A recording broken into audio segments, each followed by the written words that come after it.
Na mtazamaji, leo ikiwa ni Jumatano ya tarehe 13 mwezi Machi mwaka 2024, natumai kuwa popote ulipo umeshinda vyema.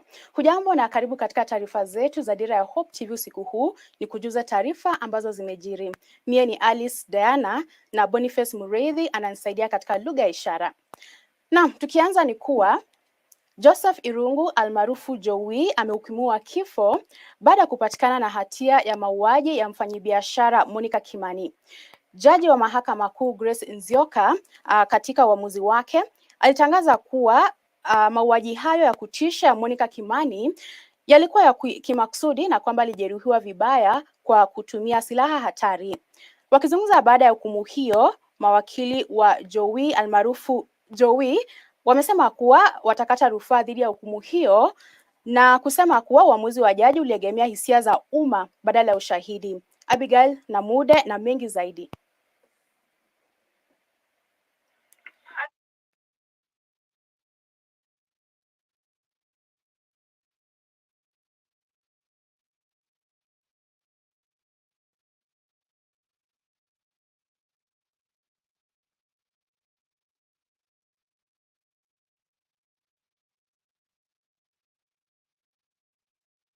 Na mtazamaji, naarifiwa kuwa taarifa hiyo bado inashughulikiwa na tutakuwa tukikuletea muda usiokuwa mrefu. Tukiendelea ni kuwa mzozo unazidi kutanda katika sekta ya afya huku madaktari wa KMPDU wakishikilia kuwa mgomo wa kitaifa wa madaktari utaendelea kama ulivyokuwa umetangazwa. Kulingana na naibu katibu mkuu wa KMPDU Daktari Miskela, madaktari hawana budi ila kushiriki mgomo huo. Haya yanajiri huku wabunge wa muungano wa Azimio la Umoja wakimtaka waziri wa afya Susan Nakhumicha kujiuzulu mara moja. Mwanahabari wetu Doli Mwirigi Mbuvi na taarifa hii. Huduma za afya zinatarajiwa kulemazwa katika hospitali na vituo vya afya vya umma kuanzia usiku wa kuamkia kesho Alhamisi tarehe 14 mwezi Machi. Hii ni baada ya ilani ya mgomo ya siku 7 iliyotolewa na chama cha madaktari nchini KMPDU kwa serikali kutamatika bila pande mbili husika kuafikiana licha ya kufanya mkutano hii leo. Miongoni mwa lalama za madaktari ni swala la bima ya afya, kuajiriwa kwa wanafunzi 1215 wa nyanjani na kulipwa kwa karo ya uzamili. Kulingana na naibu katibu mkuu wa KMPDU Dennis Miskela, madaktari hawana budi ila tu kushiriki mgomo huu ili kushinikiza serikali kwa madai ya kutoshughulikia matakwa yao. Mapema wiki jana, madaktari hao waliofanya maandamano ya amani jijini Nairobi na katika maeneo mengine nchini walilalamikia kuvamiwa kwa katibu mkuu wa KMPDU Davjetela pamoja na kujeruhiwa kwa baadhi ya wengine wakiwa katika maandamano ya amani kuhusiana na matakwa yao. Hata hivyo, kundi la wabunge wa Azimio One Kenya sasa wanamtaka waziri wa afya Susan Nakhumicha kujiuzulu, wakidai amefeli kuafikia makubaliano ili kusitisha mgomo unaonukia madaktari. Wakiongozwa na kiongozi wa chache bungeni Opiyo Wandayi, wamedokeza kwamba waziri wa afya amezembea kazini kwa kukosa kuzungumza na hazina ya kitaifa ili kutoa pesa za kushughulikia ustawi wa madaktari. Muungano huo hata hivyo umetoa tahadhari kuwa taifa linakodolea macho mzozo wa kiafya ambao unaweza kusababisha vifo iwapo matakwa yao hayatangaziwa kwa upesi. Doli Mwirigi Mbuvi, Dira ya Hope TV, Nairobi.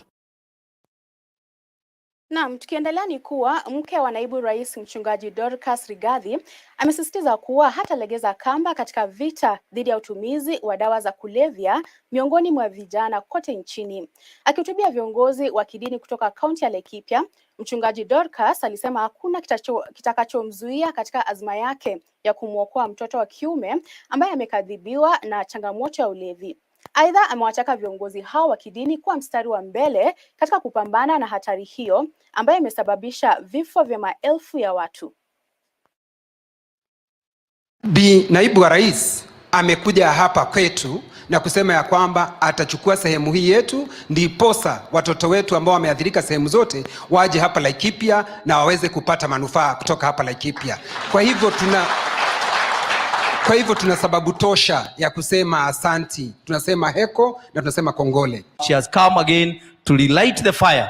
Let's keep the fire burning for this county to make sure that this county is a God-fearing county. Na hii maneno yote tunaombea yote itaenda chini. It is wrong. It is evil. It is wicked that we would sit down and watch people cook poison. Merchants of death. We watch them and they kill everyone. And we know anywhere you find death, we are told Satan comes to steal, to kill, and to destroy. And hasn't he done that to the male child?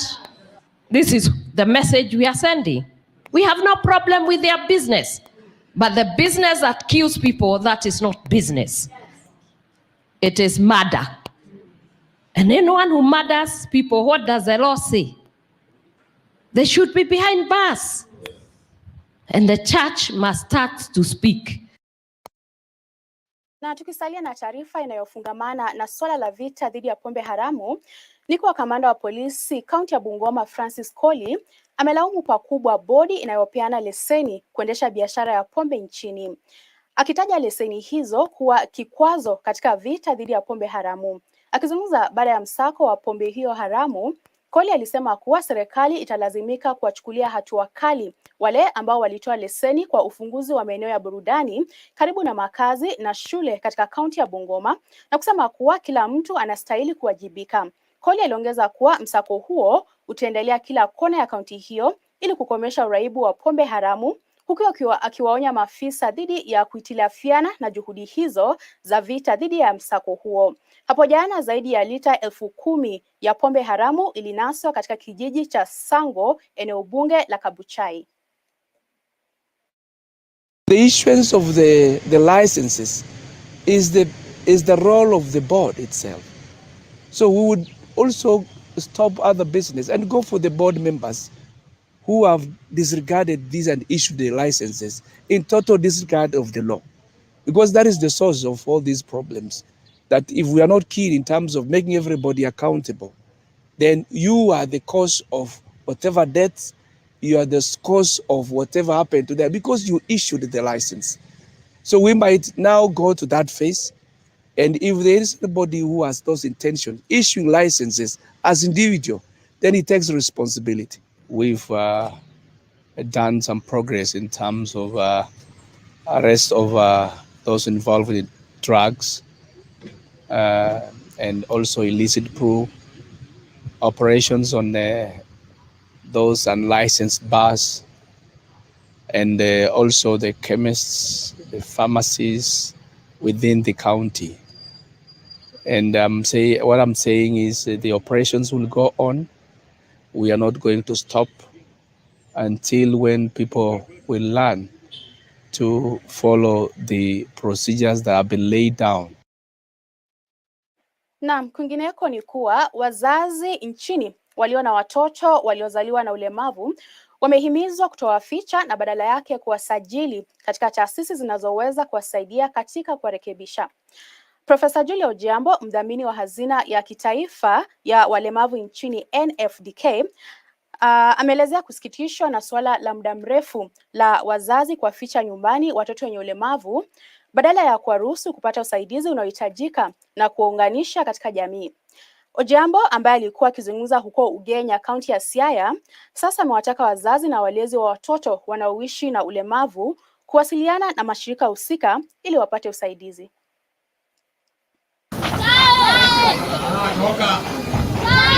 Katika juhudi za kuwajumuisha watoto walemavu nchini, wazazi pamoja na walezi wa watoto hawa wamehimizwa kutowaficha na badala yake kuwasajili katika taasisi zinazoweza kusaidia katika urekebishaji wao. Kauli hii imetolewa na Profesa Julia Ojiambo, mdhamini wa hazina ya kitaifa ya walemavu NFDK, ambaye alikuwa akizungumza katika shule maalum ya walemavu ya St. Sylvester Anyiko, ambapo aliongoza hafla ya uzinduzi rasmi wa bweni pacha lililojengwa na hazina hiyo. Katika hotuba yake, Profesa Ojiambo alielezea kutamaushwa kuwa katika enzi hii baadhi ya watu bado wanaoficha nyumbani watoto wao wenye ulemavu badala ya kuwatafutia usaidizi. Sio sisi peke yetu kama NFDK. Serikali inahimiza assistant chief wanahimiza, wazee wa vijiji wanahimiza, makanisa inahimiza ya kwamba leo hii katika Kenya hakuna haja mzazi kuficha mtoto amezaliwa mlemavu. Hakuna haja jamii kuficha mlemavu mahali popote, kwa kuwa hawawezi mpaka wanahitaji kusaidiwa. Kwa hivyo kusaidiwa tu kwa kuwa hawa wenyewe hawawezi ni neno ambalo tunahimiza. Pili, ya kwamba mlemavu pia ni kiumbe cha Mwenyezi Mungu na akina haki kupata msaada. Ili kukabiliana na changamoto zinazoletwa na kuwalea watoto walemavu, Profesa Ojiambo sasa amewahimiza wazazi kutafuta usaidizi kutoka kwa mashirika husika ambayo yako tayari kuwasaidia katika kuwatunza watoto wao. Na pia kuambia misaada iko, sio ya NFDK peke yake, serikali iko na wadhamini wengine wako pia wanatoa misaada. Kwa upande wake, mwalimu mkuu wa shule hiyo Lilian Luta ameelezea kufurahishwa na msaada kutoka kwa wahisani, huku akidokeza kuwa msaada huo wa bweni umeiwezesha shule hiyo kusajili wanafunzi zaidi wanaoishi na ulemavu. Luta hata hivyo ametoa ombi la msaada wa ziada ili kuiwezesha shule hiyo kupata maji, kwani kwa sasa wanafunzi wanalazimika kuteka maji kwenye visima vilivyo nje ya taasisi hiyo. Harvest water because we usually go to the borehole and putting in mind the nature of our learners to go to the borehole and draw water from the borehole. It's sometimes so challenging unless you have caretakers to take them. Then it's so difficult for them to go alone and draw water for their use. So we are appealing to again our well-wishers to assist us with either drilling water for us in the school or supplying water tanks for us. It will really assist us. Nikiripotia Dira, mie ni Grace Ahati.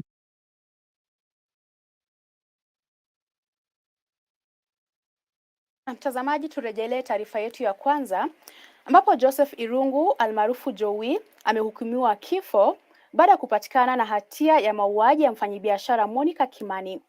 Jaji wa Mahakama Kuu Grace Nzioka katika uamuzi wake alitangaza kwamba mauaji hayo ya kutisha ya Monica Kimani yalikuwa ya kimakusudi na kwamba alijeruhiwa vibaya kwa kutumia silaha hatari.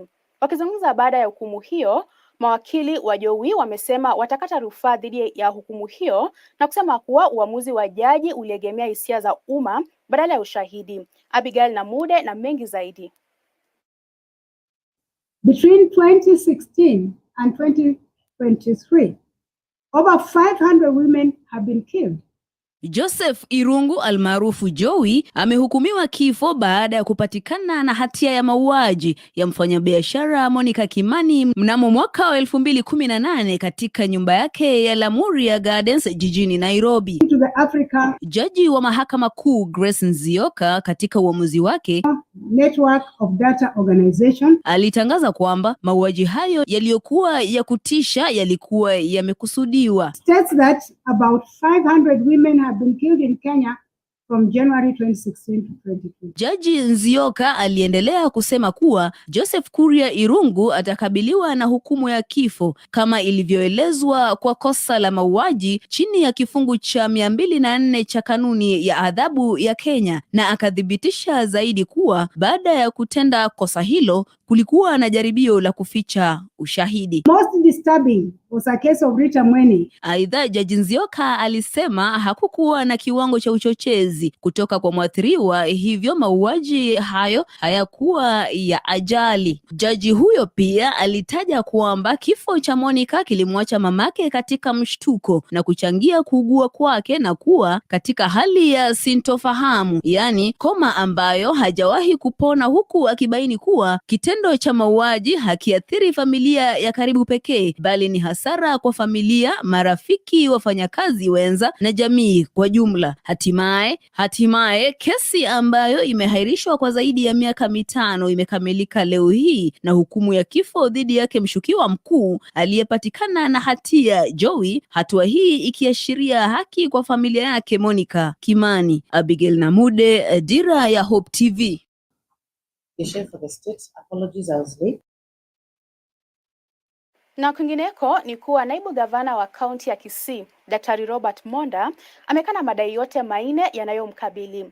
Akiwa mbele ya bunge la Seneti leo hii wakati wa kusikilizwa kwa hoja ya kumbandua mamlakani, Monda amesisitiza kuwa madai hayo si kweli.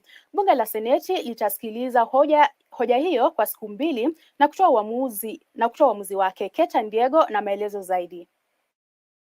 Honorable Senators, welcome back to this session. Bunge la Seneti limeanza kusikiliza hoja ya kutimuliwa kwake mamlakani naibu gavana wa kaunti ya Kisii Robert Monda. Monda anakabiliwa na madai kadhaa ikiwemo ufisadi, matumizi mabaya ya mamlaka na ofisi, utovu wa nidhamu miongoni mwa maswala mengine. Communication from the chair. Monda anadaiwa kupokea shilingi 800,000 kutoka kwake Dennis Mokaya kwa ahadi ya kumpa nafasi ya meneja wa biashara katika kampuni ya Gusii Water and Sanitation Company Limited Guasco. Inadaiwa kuwa baada ya kupokea fedha hizo, Monda alijaribu kumhonga mkurugenzi mtendaji wa kampuni hiyo Lucy Wachira kwa shilingi 100,000, juhudi ambazo ziligonga mwamba. Dennis Mosati is given the responsibility by his father to raise the 800,000 shillings. A young man, a poor man, a jobless man, a family man, a man who is destitute and desperate for a job, does all that is within his means, sells his salon so as to raise the 800,000 shillings. Katika taarifa yake ya ufunguzi, wakili wa bunge la kaunti ya Kisii Ndegwa Njiru alielezea sababu za kutumuliwa kwa Monda, akiangazia madai ya matumizi mabaya ya mamlaka na kudai kuwa Monda hafai kuendelea kuhudumu kwa nafasi hiyo kutokana na tuhuma nyingi zinazomkabili. Is this a man who can be trusted? Is this a man who can be held to account? Is this a man who is transparent? Is this a man who can inspire the youths? Is this a man who can be trusted with the county resources? Evidence will bear us witness when we begin to tender the same, that Dennis is not the only victim. The public participation processes that were conducted on the 26th of February, we have people claiming that yes, the deputy governor is a man who is full of... Wakimtetea Monda, mawakili wake walipinga madai kuwa alipokea rushwa yoyote, huku wakieleza kuwa pesa zinazozungumziwa ni ulipaji wa mkopo ambao hapo awali alikuwa amempa Bwana Mokaya. We will invite your attention to 2 details on this issue. The first detail is that by 28th of May, interviews and scoring of the candidates had been done about 13 days earlier, that is on the 15th of May. So that by 28th, really, the person who had successfully contested for that office had been determined by reason of the scores done by the various members of the board. It had nothing, it could not possibly be a basis to have influenced who would be assigned this job. The second issue that we will be addressing on that issue is in the statement that was presented by... Akihojiwa, Dennis Mokaya alisema kuwa pesa zilizotumwa kwa naibu gavana zilikusudiwa kumpatia kazi, akisisitiza kwamba hazikukusudiwa kulipa mkopo wowote ule. Kesi hiyo imepangwa kusikilizwa tena kesho, huku ikitarajiwa kuwa wazazi wa Mokaya watajitokeza na kutoa shuhuda wao kuhusu swala hilo. Also appearing alongside. Nikiripotia Dira ya Hope TV, langu jina ni Keta Ndiego. Wawakilishi kutoka jukwaa la haki za Wanubi chini ya uongozi wa mkurugenzi mtendaji wao Shafi Aluse wametoa tishio la uwezekano wa kumshtaki waziri wa usalama wa ndani Kithure Kindiki kufuatia mabadiliko ya hivi majuzi katika mchakato wa kupata vyeti rasmi na vitambulisho. Kulingana na Shafi, mabadiliko hayo yamesababisha kuongezeka kwa bei na kuathiri haswa jamii hiyo ya Wanubi. Shafi ameelezea kuwa kanuni hizo mpya, ikiwa ni pamoja na mabadiliko ya mfumo wa kitambulisho ya kidijitali cha maisha namba, ni ghali mno na huenda ikachangia kutengwa zaidi kwa jamii zilizotengwa kama vile Wanubi. Leo hii Mheshimiwa Kithure Kindiki ameweka kitambulisho kilichokuwa kinatolewa bure, na ndio maana ilikuwa inaitwa fundamental right ya kila Mkenya. Leo ameweka fundamental right ya Wakenya inauzwa shilingi 300. Kwa ile fundamental right ya Wakenya wote 300, Mnubi ni mmoja wao. Lakini masikitiko ni kwamba kwa masuala ya vetting atina kuverify cheti cha kuzaliwa ya mtoto wa Kinubi, Kithure Kindiki ameongeza 500 juu. Mimi namuuliza Kithure Kindiki, kwani Mnubi halipi ushuru? Mnubi analipa ushuru, na ni kinyume na sheria kumtoza mtoto wa Kinubi shilingi 300 ya kitambulisho na tena kumtoza 500 ya kwenda kufanya verification kwa kitambulisho, kwa cheti chake cha kuzaliwa. Na cha pili, ni kinyume na sheria kumtoa mtoto wa Kinubi shilingi 50 ati ya kulipa wazee wa vetting. Kama vetting serikali ndio inataka kuvetu Mnubi, kwa nini tena serikali inachaji Mnubi? Na verification ya cheti cha kuzaliwa, kila Mkenya anachukua cheti cha kuzaliwa kutoka sehemu moja inaitwa Bishop hapa community. Hiyo ndio headquarter na Has Upper Hill. Hiyo ndio headquarter ya vyeti vya kuzaliwa na vyeti vya kifo Kenya mzima. Lakini leo hii mtoto wa Mnubi atachukua cheti cha kuzaliwa kutoka Bishop, na akienda kuchukua kitambulisho atatoa shilingi 500 ya verification. Hiyo ni kinyume na article 27 ya katiba ya Kenya ambayo inasema kila mtu ana haki mbele ya sheria, na article 27(4) inasema serikali haina haki yoyote ya kumdhulumu mtu yoyote. Msajili wa vyama vya kisiasa nchini Nderitu ametoa wito kwa viongozi wa vyama kukumbatia utangamano na kuzingatia kanuni za maadili za vyama vya kisiasa. Nderitu amezungumza haya wakati wa ufunguzi wa afisi ya usajili wa vyama katika kaunti ya Bungoma, afisi ambayo anasema kuwa itahakikisha huduma kwa wananchi nyanjani. Naibu gavana wa kaunti hiyo, Jennifer Mbatiani, amepongeza juhudi hizo na kusema kuwa kuzinduliwa kwa ofisi hiyo kutaleta afueni kwa wananchi, kwani mara nyingi wamekuwa wakipoteza muda na rasilimali kutafuta huduma za kisiasa jijini Nairobi. Afisi hiyo itatoa huduma kwa kaunti 4 za magharibi ya nchi ambazo ni Bungoma, Vihiga, Kakamega na Busia. I know with the launching and the opening of this office, it's going to help our people, and I'm sure you are going to bring along the civic education, what the Deputy Speaker spoke about, that we need a lot of sensitization so that our people can be able to understand. They can be able to learn many other things that we could not have learned without this office being closer to us. I call upon the leadership of political parties in their respective organ to ensure also adherence to political parties' code of conduct and to promote inter-party relations and cohesion and coexistence. Also respect for human rights and fundamental freedoms from the members of the public, including the special interest groups, and this is women, youth, and persons with disability. We also call upon upholding and respect of the rule of law in promotion of national unity through dialogue. Anytime that there's an issue, it's always important to have a dialogue so that we are able to work together. Na baraza la wazee wa Kimasai limeibua wasiwasi kuhusu kuongezeka kwa usafirishaji wa punda katika barabara kuu katika kaunti ya Narok, hasa nyakati za usiku. Kulingana na mwenyekiti wa baraza hilo, Kelena Olenchoe, hali hii imesababisha kupungua kwa idadi ya wanyama hao katika kaunti hiyo, huku watu wengi wakiripotiwa kupoteza wanyama wao katika siku za hivi karibuni. Wazee hao sasa wanavitaka vyombo vya usalama kuchunguza wanakotolewa wanyama hao na wanakopelekwa na iwapo wasafirishaji wana leseni halali. Na siku ya leo tuko hapa kuongelea mambo ya mnyama ambaye anaitwa punda.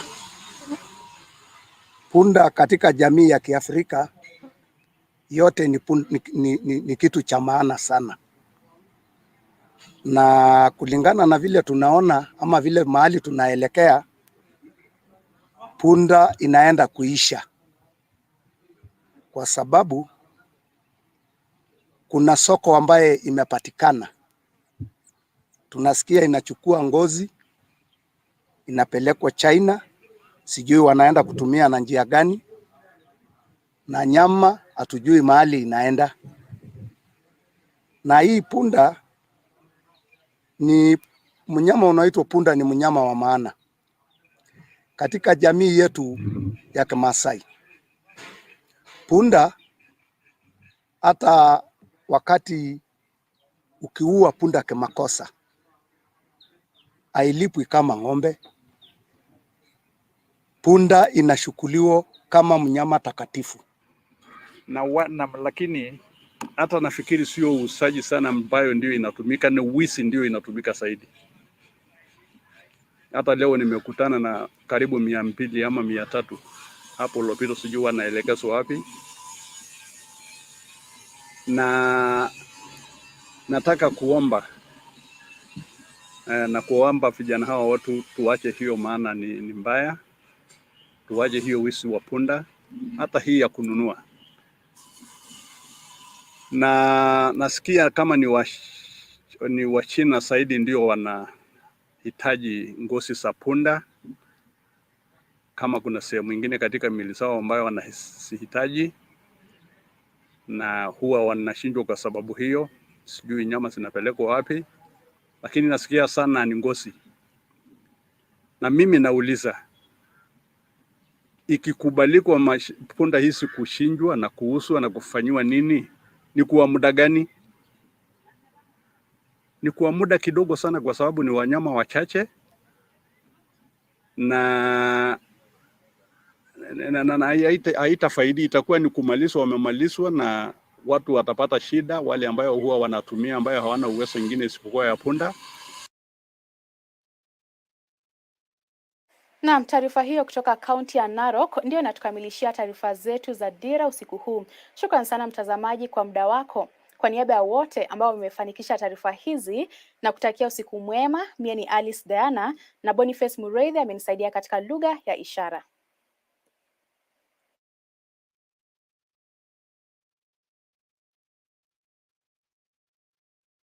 Thank you for choosing Hope TV.